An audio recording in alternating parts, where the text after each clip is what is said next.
Salut tout le monde, bienvenue à cette 30e vidéo sur le jeu Europa Universalis publié par Aegir Games en 2023. Dans cette vidéo, on va voir la fin de la ronde 5 puis le début de la ronde 6 de notre playthrough. Et oui, 30 vidéos, ça en fait, du moins pour l'instant, au moment d'enregistrer cette vidéo, la plus longue playlist de la chaîne. Still going strong, comme on dit, avec beaucoup de gens qui suivent. Au point qu'il y a quelqu'un qui m'a repris un de nos derniers événements qu'on a fait dans le dernier vidéo. Il y avait le petit icône là, de la propagation des idées religieuses. Puis nous, on est 4 joueurs, rien de moins, dans notre game, à avoir conclu que vu qu'on n'avait pas de protestantisme puis de contre-réformation sur la map, ça calissait rien, cet événement-là. Mais c'est pas si simple que ça. On avance dans le temps, puis les gens commencent à s'ouvrir au principe qu'il y a peut-être d'autres religions que ce qu'ils ont toujours connu depuis qu'ils sont venus au monde. Fait que, en tout cas, là, c'est une des 100 000 règles. Mais à un moment donné, ça dit si vous n'avez pas de protestantisme puis vous n'avez pas de contre-réformation, n'empêche, il y a deux areas qui se convertissent du catholicisme aux religions diverses, là, le fameux diverse faiths, comme on a ici. L'autre affaire qui aurait rendu ça pimenté en crise, c'est que dans notre cas, rappelez-vous, cette icône-là était sur l'événement qui n'a pas été choisi par personne. Fait que là, dans ce temps-là, le jeu a une mécanique parce que là, personne, normalement, si cette icône-là est sur l'événement que quelqu'un a choisi, c'est cette personne-là qui peut décider les deux areas qui vont être convertis. Donc, typiquement, elle va faire chier ses adversaires. Mais là, quand c'est sur un événement qui n'a pas été choisi, le jeu a un principe d'auto-résolution pour chacune de ces icônes-là. Puis dans le cas de cette patente-là où les icônes de religions diverses apparaissent, il faut prendre euh, les areas en ordre alphabétique. Et dans les deux cas, que ce soit un joueur qui choisisse ou que ça se fasse tout seul, les areas ne peuvent pas être adjacents à une C-zone qui comporte l'espèce de petite icône que j'assume être un crucifix là, ou une croix, là, qui sont pas mal les C-zones ici là, dans la Méditerranée. Là. J'ai l'impression que thématiquement, si l'influence encore de Rome est trop proche de ces areas-là pour qu'ils leur passent par l'idée de convertir de religion. Fait que j'ai fait l'exercice de mon bord, puis dans notre cas, dans notre playthrough, je pense que ça aurait été Aquitaine. Fait qu'en ordre alphabétique, c'est quand même assez dur à battre. Puis ça aurait été Bavaria et Swabia. Fait que si je remets les trucs, ça l'aurait fait chier dans les faits le français et l'autrichien. En ajoutant, bon ben là, tu sais, à cause d'après ça, la dissension religieuse aurait fait que ces deux areas-là auraient reçu de l'unrest quand on serait arrivé à la fin du tour. Fait que quand même, on a complètement, ça nous est complètement sorti de l'idée. Puis on a manqué ça. Merci à Gérard, je pense, ou Gérald, qui a mentionné ça dans les commentaires du dernier vidéo. Alright. Où en sommes-nous? On en est dans les cossins de fin de tour. Fait que la France, grâce à sa merveilleuse stabilité, est quand même capable. Euh, un peu, une étape à la fois, là. Là, c'est l'Autriche qui fait ses. L'Autriche a plus de cossins de fer à faire en fin de tour là, que les autres à cause de ces fameux petits rebelles qui sont ici. Là. Fait que les rebelles qui sont là, je pense que c'est la première fois qu'on finit un tour avec des rebelles, mais il y a une première clause quand même assez simple, c'est que si les rebelles sont dans des areas là, où il y a de l'unrest, ils vont tout simplement là, assiéger pour venir reprendre ces places-là. Là. Puis là, ben, ça tombe bien parce que Milan vaut 2, puis Parma vaut 1. Puis il y a 3 rebelles qui ont une force de siège de 1. Fait que dans le fond, les rebelles vont reprendre ces deux places-là. Fait que le bel événement qui a donné comme les vassaux milanais à l'Autriche, là, ben, ça a été complètement décollissé par les rebelles. Puis les rebelles restent là. Les rebelles s'en vont pas, là, ils n'en ont pas fini là, de tout ça. Ils restent là jusqu'à temps que quelqu'un le botte le cul, là, dans ce cas-là. Puis non seulement ça, mais on va le voir au fil du truc, là, mais l'Autriche reçoit un casus belli, donc une raison de déclarer la guerre contre Milan. Parce que là, évidemment, c'est un affront. Milan a temporairement été un vassal de l'Autriche, puis là, les rebelles ont fait le ménage. Fait que là, ça se passera pas de même. Fait que l'Autriche reçoit un casus belli. C'est ce qui peut être un avantage ou un inconvénient. L'avantage, c'est que l'Autriche peut déclarer la guerre relativement facilement ben, sans aucun coût de rien par rapport à Milan, là, sans conséquences négatives, je devrais dire. Là. Mais l'inconvénient, c'est que si l'Autriche avait d'autres plans puis qu'il laisse aller le casus belli, ben là, je vous en ai déjà parlé, je pense que le monde regarde ça un peu comme une faiblesse. Autrement dit, si le casus belli est encore là puis l'Autriche n'est pas en guerre contre Milan à la fin du prochain tour, l'Autriche va perdre 2 de prestige parce que le monde les voit comme les perçoivent comme des couillons. Alright, fait que là, notre ami l'Autrichien, rebelle à Lombardie, 3 units, il enlève les deux trucs d'Unrest ici, là, les rebelles reconquérissent Milan. Il reçoit un casus belli contre Milan. Il va annexer complètement la Croatie. Il va défausser son claim en même temps, fait qu'il va réussir à se débarrasser des deux d'Unrest quand même assez facilement. Fait que là, son royaume grossit. Il continue, lui, son bout d'upkeep. Fait qu'il y a 3 areas, lui, quand même, avec des fois diverses. Croatie, l'Autriche, puis Bohémia. Mais dans Bohémia, il n'y a que des vassaux. Puis quand on a seulement des vassaux dans un area qui a diverse fates comme ça, là, il peut enlever un cube plutôt que de mettre un unrest, puis c'est ce qu'il va décider de faire. Par contre, les deux autres places, il n'y a pas le choix, il se bouffe un unrest de dissension religieuse. Il enlève son petit cube, il va, Steiermark va devenir en unrest en Autriche, puis Hum va devenir en unrest en Croatie. Je pense qu'il va rouler ses dés de rebelle tout de suite. Fait qu'il roule d'abord un dé en Croatie, il pogne moins un cube. Non, c'est pas son dernier. Ah non, il en restait quand même un petit peu. Fait qu'il perd un cube, j'imagine.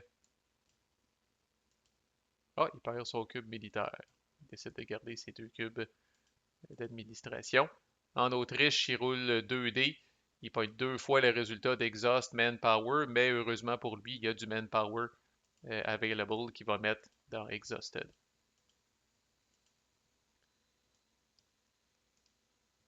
Fait que là, c'est au français. Le français, comme je disais, grâce à sa bonne stabilité, va remettre Provence comme il faut. Euh, Languedoc demeure avec un d'Unrest. Il va rouler un dé. Il va pogner lui aussi Exhaust Manpower. Puis dans son cas, c'est crissement pas un problème. Il y en a en hostie du Manpower de disponible. Fait qu'il va juste en prendre un puis le tasser à Available. Pour ce qui est de son revenu, la français, quand même, 29 piastres de revenu plus 2 piastres pour sa stabilité, ça lui donne 31 piastres. Par contre, il n'est plus de chummy avec le pape, fait que ça lui coûte 10 piastres d'advisor, 8 piastres de unit, 2 piastres de ship, puis 4 piastres d'intérêt sur des prêts. Ce qui fait qu'il reste juste 7 piastres au total.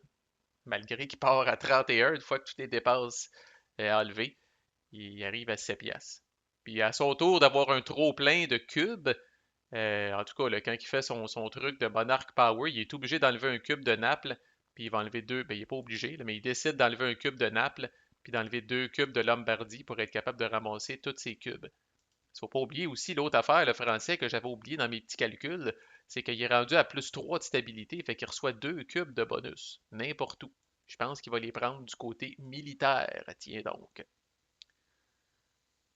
Il perd par contre 2 de prestige parce que Orléans, sa belle ville d'Orléans, termine le tour en état de siège, ou je me rappelle plus comment ça s'appelle, cette de patente-là, mais en tout cas, la marde est pognée à Orléans avec les rebelles. Fait que c'est une pénalité de 2 de prestige pour le français. De mon bord, je claim la milestone parce que j'ai un beau pays, pas d'unrest. Fait qu'où est-elle, cette milestone-là? Suppresse révolte, elle est ici, ça me donne 2 cubes militaires, puis 5 de prestige. J'ai 20 piastres de revenus plus 2 piastres. Euh, Puis là, je me rends compte, Chris, au lieu de payer ce bonhomme-là, 4 piastres pour avoir 3 cubes de plus de militaires, là, j'avais gardé 3 cubes de militaires, j'avais gardé donc 3 cubes de militaires de la dernière ronde, j'en ai gagné 2 avec la milestone, je vais encore en gagner 3 pour Carlos, ça me sort par les oreilles. Fait que tant qu'à l'argent à ce moment-là, étant donné que je suis assez pauvre, il me reste une pièce, l'argent à ce moment-là est plus précieux, fait que je vais foutre à la porte Yann à mort plutôt que de le payer. Fait que donc, je pars à 22 pièces, moins 3 pour mes advisors, moins 8 pour mes unités, moins 3 pour mes bateaux, ça me donne 8 pièces. L'anglais lui fait la paix ben, paix forcée avec full annexation avec l'Irlande. Puis il se ramasse avec 30 piastres de revenus. Ça lui coûte juste 3 piastres d'advisor parce que c'est lui qui est l'ami du pape en ce moment. Ça lui coûte seulement 4 piastres de unit. Il n'y a pas beaucoup de units. Seulement 2 piastres de bateau. Fait que l'anglais reçoit 21 piastres. Fait que je rappelle que le français a reçu 7 piastres. Moi, j'ai reçu 8 piastres. L'anglais reçoit 21 piastres. L'anglais est vraiment là, euh, riche en esti. Il s'est endetté en crise au début, là. Mais là, il est vraiment très, très riche, là. Il vient de faire 21 piastres suite à sa phase d'income. L'Autriche, c'est un peu moins flamboyant, 22 piastres de revenus, moins 7 d'advisor, moins 6 pour ses unités. Lui, il perd encore 2 pour sa mauvaise stabilité, puis 1 pour son bateau, ça lui donne 6 piastres.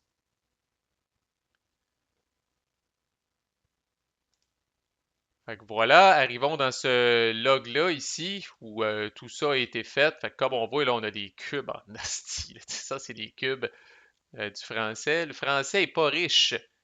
Le français, dans le fond, a juste 11 piastres, puis il y a 4 prêts, là. Fait qu'on rappelle que c'est 6 prêts à la limite, là, fait qu'il pourra pas avoir une tonne de fric. L'anglais est fucking riche. C'est épouvantable. 15, bon, 20 cucs piastres, là, facilement, là. Lui, tout des cubes en sacrament. Moi, au niveau des cubes, ça manque pas. Au niveau du fric, c'est un petit peu plus modeste, là. J'ai comme 7-8 piastres, là. Puis notre ami l'Autrichien, lui, il pile ses cubes un par-dessus l'autre. Ça m'énerve, ça, style dans la salle, là. Mais bon, il y a quand même un nombre de cubes relativement appréciable. Au niveau du fric, il est quand même pas pire, hein, l'Autrichien, parce qu'il n'y a pas beaucoup de dépenses. Dans les affaires qu'on avait oubliées, là, c'est moi qui fais comme la fin, le petit stock de fin de ronde, là. L'anglais gagne 3 de prestige parce qu'il est le contrôleur incontesté du pape. Contrôleur incontesté du pape dans notre scénario. Nombre de realms catholiques, c'est encore 4 parce que l'anglais a décidé de ne pas switcher au protestantisme. Fait que dans le fond, c'est le nombre de realms catholiques moins un, maximum 3. Il est le contrôleur incontesté, fait qu'il fait 3 de prestige. Je pense que je vais faire le petit ajustement. Ouais, fait que voici son plus 3 de prestige. Puis je pense que je vais révéler les événements. Ouais, je finis par révéler les événements. Fait que quels sont les 3 événements qu'on va voir? La réformation se répand ici. Alors là, le joueur qui joue ça convertit 2 areas catholiques qui font partie du HRE en area protestant. Ils ne doivent pas être adjacents aux fameuses 6 zones marquées avec un crucifix. Les areas ne peuvent pas contenir des provinces qui sont euh, ownés par l'empereur, donc ownés par l'Autriche. La Suisse et la Saxonie doivent être choisies en premier si elles sont éligibles. Si jamais il n'y a pas d'areas du HRE qui sont éligibles, bon, ben, dans l'ordre, on y va avec des areas English, French, Scottish ou Danish. Puis toutes les areas du HRE qui ont des foi diverses virent protestants. Fait que c'est là où l'oubli, j'avoue, de Bavaria et Swabia, là, qui aurait été foi diverse, aurait viré protestant. L'Autriche aurait vire protestant. Puis là, on aurait d'autres trucs protestants à l'intérieur du HRE. Là, ils disent que la Suisse doit être choisie en priorité. Fait que la Suisse va l'être définitivement parce qu'il n'y a pas de ville de l'Autrichien ici. Puis Saxony, où es-tu? Saxony non plus, il n'y a pas de ville. Fait que, arrangé comme c'est là, quelqu'un qui prend l'événement, la Suisse deviendrait protestante, la Saxonie deviendrait protestante, l'Autriche deviendrait protestante. Puis si on avait fait l'autre événement comme du monde, la Bavaria et Swabia deviendraient protestantes. Fait que de réformation spreads, c'est le cas de le dire en asti. En plus, on roule pour les rebelles, puis on refait cette icône-là ici de la propagation des idées religieuses. Puis là, à ce stade-ci, il va y en avoir du protestantisme, puis vous allez voir comment ça se répand comme un cancer. Le Nouveau Monde nous appelle, fait que le joueur qui joue ça a 2 choix. Conquistador peut payer 2 cubes militaires pour placer un claim, puis déclarer la guerre sur un royaume distant adjacent à une des villes. Peut en profiter pour recruter jusqu'à 4 unités à moitié prix dans une armée dans cette ville-là et carrément tout de suite attaquer le realm adjacent tout de suite. Puis le realm adjacent se défend avec seulement la moitié de son manpower dans la bataille qui s'ensuit. On va le voir plus vers la fin, là, Mais là, là, maintenant, dans le nouveau monde, une fois que vous avez un pied à terre, c'est plus nécessaire là, de faire la style d'exploration qui est coûteuse comme le Christ, qui coûte un cube de diplo ou un cube militaire, puis que vous brassez le fucking dé qui vous chie dans les mains tout le temps. Là, maintenant, une fois que vous avez un pied à terre, là, sachez que ça ici, c'est considéré un area. Chaque cercle qui est là est considéré comme un area. Fait que quand on voit ça sur le Nouveau Monde, il faut vraiment imaginer de quoi comme ça. C'est juste qu'il y a une ville par area. Alors, c'est comme un area avec une seule ville. Fait que moi, comme Castillé, je peux bouger du monde ici, là. Je peux bouger une armée ici, puis je peux dire, là, Chris, si je m'en vais. Puis c'est pour ça qu'il y a certains areas comme ça qui ont des écussons, là, on peut leur rentrer dedans. C'est ces, euh, ces nations-là, si on veut.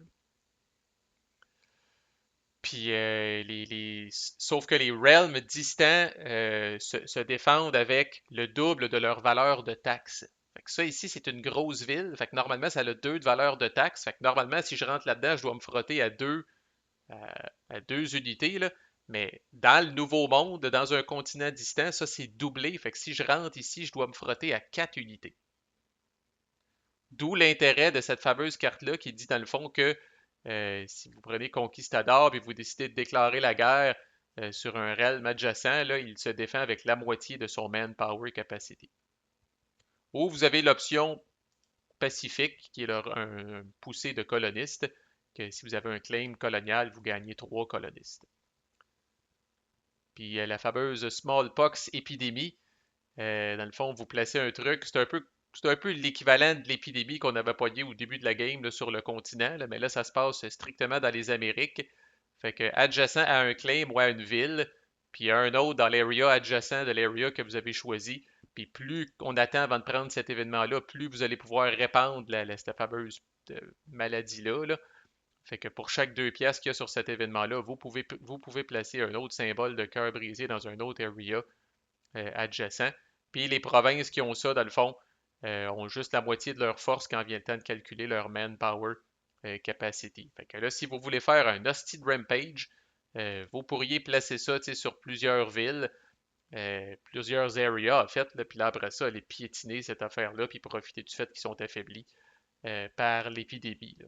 Fait que tu sais, c'est encore là, il est de bonne heure, mais tu sais, moi, à côté de l'Angola, j'ai le Congo ici, là. Fait que je pourrais faire ça, là. Ici, je me rappelle plus c'est quoi la règle, là, mais tu sais, ça n'appartient pas à personne officiellement, là. Fait que je pense que je peux pas faire la guerre. Mais je pourrais, par exemple, à partir de La Plata, venir colisser la peste ou la smallpox ici, plus ici, puis après ça, venir déclarer la guerre puis rentrer dans ce monde-là, Chris, avec une armée que je débarquerai ici. Là. Comme je dis, là, il y a moyen de faire conquistador comme dans la vraie vie, puis de dropper des armées, là. Fait que on est. Nous sommes à l'époque du monde où nous avons passé l'étape là, tu sais, d'explorer systématiquement, pacifiquement ces endroits-là. Là.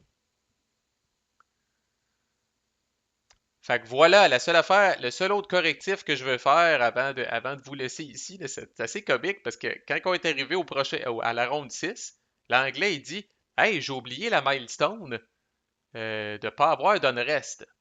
Fait que là, moi j'ai dit non, non, t'en avais de l'unrest, mon petit pit. T'étais en guerre contre l'Irlande, puis t'avais 2 d'unrest. Moi j'avais tout calculé ça dans mes belles affaires. Puis là, imaginez-vous donc, parce que ce style de choses-là, c'est écrit pendant la phase 3, step 1. Moi, j'ai toujours lu ça. Phase 3, step 1. Fait qu'au début de la phase 3, là, c'est quand que la fin du tour vient juste de commencer. Faut pas que tu ailles d'un reste. Fait que moi, je m'obstine. Ça restait civil et poli. Là. Mais tu sais, moi, je dis à l'anglais, non, non, ça dit phase 3, step 1. Puis à step 1, t'as pas encore réglé ta guerre avec l'Irlande, puis t'avais encore de l'adresse. Puis lui, il me dit, c'est pas step 1, c'est step I. Ah ben, câlisse, c'est un I majuscule, ça. Puis effectivement, dans les règles, t'as step 1, A, B, C, D, tout en majuscule. Puis step I est à la fin presque complètement de la step 3, après que les pays ont eu la chance de mettre fin à leur guerre, puis tout le kit. Fait que le grand cric me croque, mais l'anglais a ramassé cette milestone-là avant moi. Alors là, je dis à l'anglais, Chris, c'est bien trop vrai. Puis lui, il s'en allait s'ajouter 3 de prestige. J'ai dit, non, non, là. J'ai dit, tu me shifts, mon calice. Parce que ça dit, si plusieurs joueurs font ça simultanément, c'est celui qui a le plus de villes qui brise les tailles. Puis l'anglais a crissement plus de villes que moi. Fait que tout ça pour dire qu'au final, euh, dans le fond, là, ça va être -2 de prestige pour moi, parce que je me suis ramassé 5 alors que j'aurais dû me ramasser 3, et plus 5 de prestige pour l'anglais, qui va se ramasser, lui, à 31. Alors voici où on en est pour vrai au début de la ronde 6. Puis, comme je dis, j'haïs pas ça que quelqu'un me suive un petit peu parce que dans ce genre de jeu-là, multijoueur, quand on est ce qu'on appelle un runaway leader puis qu'on est trop loin en avant de tout le monde, il y a des gens qui peuvent avoir des idées méchantes à notre endroit. Fait que là, j'ai comme juste 3 de prestige d'avance sur l'anglais puis c'est pas si pire. Mais mon beau rêve d'être premier sur toutes les milestones, on oublie ça. Suppress révolte malgré sa guerre à cause que c'est à la step I et non pas à la step 1 que ça c'est résolu. L'anglais m'a shifté sur le tiebreaker du nombre de villes. Fait que voilà, on a vu les événements qui nous attendent, mais le vrai début de la ronde 6 avec les actions de tout le monde, là, on va voir ça dans le prochain vidéo. Fait que manquez pas la suite de ce playthrough épique. À plus.